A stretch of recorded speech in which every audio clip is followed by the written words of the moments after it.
समय की गति अनिश्चित और तर्क से परे है। जिसने समय के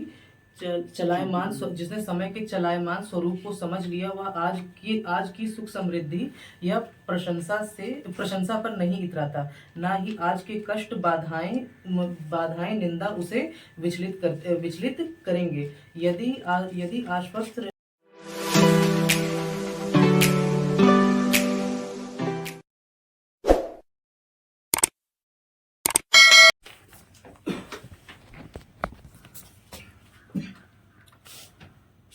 समय की गति अनिश्चित और तर्क से परे है। जिसने समय के चलायमान स्वरूप को समझ लिया, वह आज की सुख समृद्धि या प्रशंसा पर नहीं इतराएगा। ना ही आज के कष्ट बाधाएं निंदा उसे विचलित करेंगे। वह आश्वस्त रहता है कि परिस्थिति अनुकूल हो या प्रतिकूल, किसी भी क्षण पलट सकती है। इस समझ के कारण वह दूसरों के प्रति दुराव, शत्रुता या वैमनस्य नहीं रखता, बल्कि उसके हृदय में सभी के प्रति सद्भावना और प्रेम बरकरार रहता है। वर्तमान को विभिन्न परिस्थितियों तथा पिछले कर्म की नैसर्गिक परिणति मानते हुए संयत व्यक्ति दूसरों को कमतर नहीं आंकता। इसीलिए उसे समाज से अनवरत सम्मान और प्रेम मिलता है। इसके विपरीत मध्यम सोच के व्यक्ति में आज की संपन्नता, प्रसिद्धि या जय जयकार से अहंकार समा जाता है। यही सोच उसके पतन का कारण बनता है। संबंधों को डांवाडोल करते समय का खेल देखें। कभी साथ रहने वाले एक दूसरे के खून के प्यासे हो जाते हैं। जिस प्रियजन के न रहने पर जीना असंभव था, उससे बिछड़ने के वर्ष भर में व्यक्ति की दिनचर्या सामान्य हो जाती है। समय का कोई मोल नहीं, किंतु इससे बहुमूल्य कुछ नहीं। जिसने यह जान लिया, समय उसे अनमोल बना देगा। समय से कीमती कुछ है तो वही जिसे हम समय देते हैं। यह राजा से रंक तक सभी को बराबर उपलब्ध है।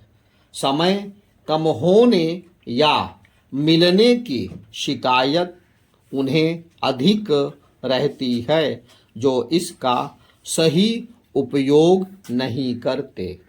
शिखर तक वे पहुँचे जिनके पास समय के उपयोग की स्पष्ट योजना रही और जिन्होंने समय नष्ट नहीं किया।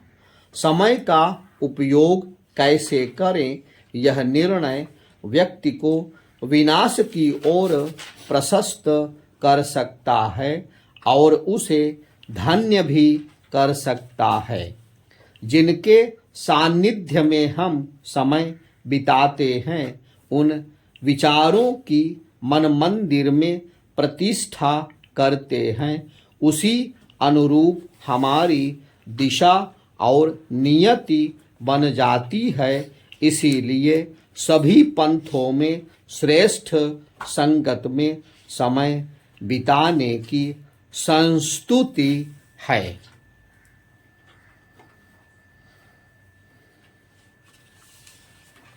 पढ़िए। मिलाओ भाई।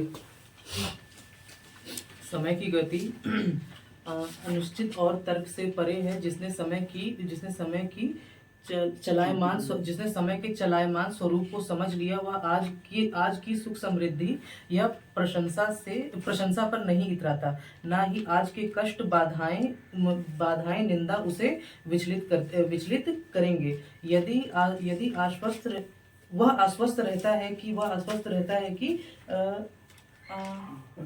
परिस्थितियां अनुकूल हो या प्रतिकूल किसी भी क्षण पलट सकती हैं। इसी समझ के कारण वह दूसरों के प्रति दुराव शत्रुता या वैमनस्य नहीं रखता, बल्कि उसके हृदय में सभी के प्रति सद्भावना व प्रेम बरकरार रहता है। वर्तमान को विभिन्न परिस्थितियों तथा पिछले कर्म की नैसर्गिक परिणति मानते हुए संयत व्यक्ति नहीं कुछ और शब्द है, संयत व्यक्ति दूसरों को कमतर नहीं आंकता, इसीलिए उसे समाज से अनवरत सम्मान और प्रेम मिलता है। इसके विपरीत मध्यम सोच के व्यक्ति में आज की संपन्नता प्रसिद्धि या जय जयकार से अहंकार समा जाता है। यही सोच उसके पतन का कारण बनती है। संबंधों को डामाडोल कर समय का खेल देखें। कभी साथ रहने वाले एक दूसरे के खून के प्यासे हो जाते हैं। जिस प्रियजन के न रहने पर जीना असंभव था, उससे बिछड़ने के वर्ष भर में व्यक्ति की दिनचर्या सामान्य हो जाती है। समय का कोई मोल नहीं, किंतु इससे बहुमूल्य कुछ नहीं। जिसने यह जान लिया समय उसे अनमोल बना देगा। समय से कीमती कुछ है तो वह जिसे हम समय देते हैं। यह राजा से रंग तक सभी को बराबर उपलब्ध है। समय कम होने या मिलने की शिकायत उन्हें अधिक रहती है जो इसका सही उपयोग नहीं करते। शिखर तक वे पहुंचे जिनके पास समय के उपयोग की स्पष्ट योजना रही और जिन्होंने समय नष्ट नहीं किया। समय का उपयोग कैसे करें, यह निर्णय व्यक्ति को विनाश की ओर प्रशस्त कर सकता है और उसे धन्य भी कर सकता है। जिनके सानिध्य में हम समय बिताते हैं उन विचारों के मन मंदिर में प्रतिष्ठा करते हैं। उसी के अनुरूप हमारी दिशा और नियति बन जाती है। इसीलिए सभी पंथों में श्रेष्ठ संगत में समय बिताने की संस्तुति है।